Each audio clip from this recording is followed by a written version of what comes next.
எல்லாருக்கும் வணக்கம். நம்ம ராசி பலன் சேனல்ல ஆல்ரெடி கொஞ்சம் ராசிகளுக்கு பார்த்துருக்கோம்.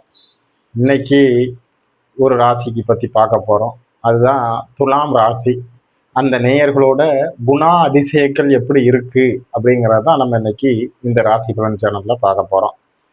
அவர்களுடைய பொதுவான துலாம் ராசிக்கு ஃபர்ஸ்ட் ஒரு சலாமை போட்டுருவோம்.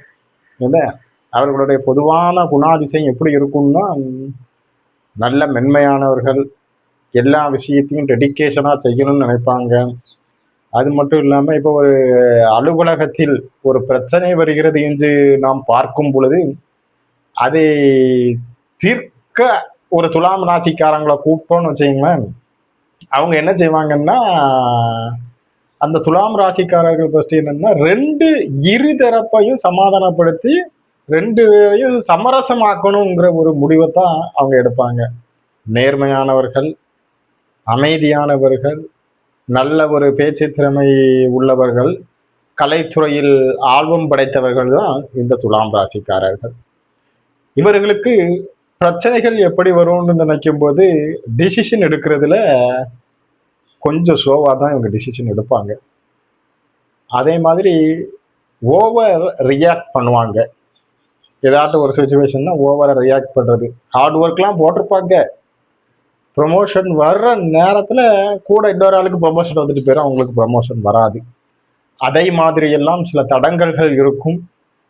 இவர்கள் பொதுவாகவே நல்ல நேர்மை, ஒரு அந்த சிம்பிளே எப்படின்னா, ஒரு தராசு எப்படி இருக்குங்கிறத பார்த்துக்கிட்டீங்கன்னா சமமா இருக்கும்.